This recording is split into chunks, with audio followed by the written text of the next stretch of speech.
So BBC Travel has named Toronto, that's right, the best Canadian city to visit this winter. Woo! Much of the internet disagrees, with commenters citing 4 p.m. sunsets, frigid air, too many condos, a desolate waterfront. The list goes on and on.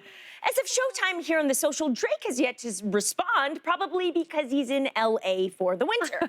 So guys, what do you think? Toronto, do you love it?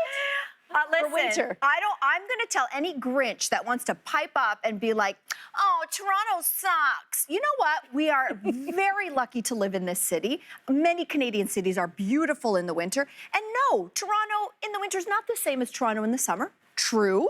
But when is the last time that any of us were a tourist in our own city?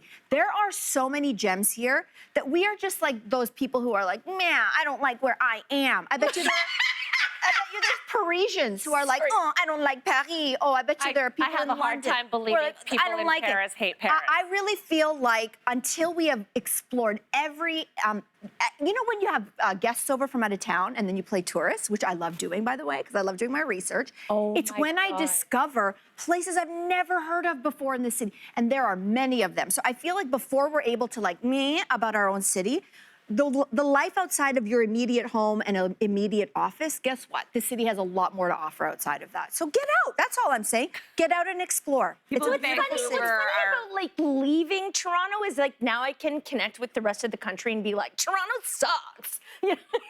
It's true because everyone outside of Toronto has this attitude towards the city, and I must admit now I get it. Like, But what do you not like? Well, I lived here since 1998. Do the math, because I don't know math. Long time. So it's a long time. And I'm embarrassed maybe a little to say that I never took sort of an active interest in this city. I never had, people would come from out of town and it would just sort of be like, you want to go to the AGO? You want to go to the coffee shop on the corner? Like those kind of things. And when I see tourists come in with their phones out, I'm always like, oh, bless. But why?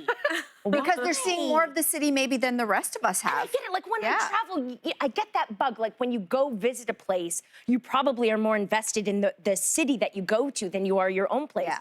But I think Toronto has, like when I think about New Yorkers have such civic pride. They're so high-spirited about where they live. When I lived in Florence, it was the same thing. Newfoundlanders, it's the same thing. Even Hamilton, where I live now, like there's such a passion there for the city. I don't get that from this city. No, this city has an identity crisis. Actually, I disagree. Is it because it's too big? I don't know. No, I don't think we take enough pride. I think there's been some change over the last little while, but there is a bit like kind of like Canadian-wide, there's a let's hate Toronto, and I get it. Like, I get it. You guys think you're the center of the universe. Yeah, it is sort of like there's both. We have an identity because we're both overinflated and underinflated at the same time. And I don't know how we hold space for both those things because we are arrogant and that's why we're irritating. But we also are totally insecure. What does that say? I don't, you're right though. I think that part of it does have to do with like the general hate in other parts of Canada because I moved away from Toronto to Vancouver. And in Vancouver, they make a sport out of hating Toronto. And it's good, it's lighthearted kind of. Sometimes, sometimes it's lighthearted, but sometimes it can be really like I've felt attacked, like people like acting weird around me because I'm, because it can be really bizarre. Like every day on the talk radio shows, there's at least 1 or 2 sneers about Toronto. It's sport. They do that everywhere in every major city. I fell in love with the city. I grew up in a small town up north. And so when I as of 18, I was like, I have to move there. And I did. And I loved it. And then during COVID, I hated the city. Like I had such a hate on for this city. I was just like, too many people, too close together, not enough green space, whatever. Like everything about this city suddenly was poison to me. I am here to say I am falling in love with it. Oh, nice. The 4 p.m. winter, like sun going down is irritating, but I've rediscovered the path. Anybody who has ever been to this city, if you don't know about this and maybe you live in the city, the path is this underground network where you get lost. You don't know where you're going. There's a coffee shop, there's this, there's that, and it's all warm. They need your business. That's my worst nightmare. And I will just say, no, listen to this. There are little tiny pleasures dotted along the way, like this one, where basically if you're going up or down a set of stairs, it plays music for you. Take a listen. What?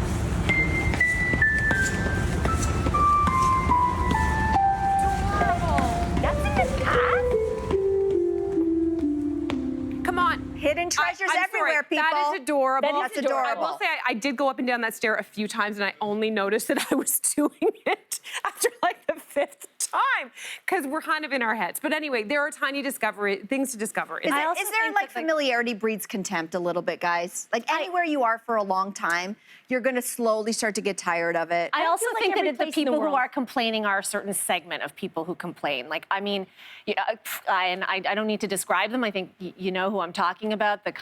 Because one thing that I will say that we don't take enough pride in Toronto is our multiculturalism. Yeah. This city is, I mean, there are people who come to Toronto from like Asia, for example, and have said to me from Hong Kong, who've said, I've never had our style of food as delicious as it is see, that's in cool. Toronto. And you can go to pockets of so many communities and see all these cultures. And I generally think that, I don't think that you get that in very many parts of this country. And I lived in Vancouver. Vancouver has this reputation for multiculturalism, and I do love Vancouver, but it's a little segregated. And here in Toronto, I do think that that's something to be really proud of. And I would venture to say that there are people from those certain communities who wouldn't be the ones crabbing about this as I They're love very that you grateful. brought that up. It's a Very good excellent point. point. Yes. Listen, I mean, hopefully people from around this country have not tuned us out right now,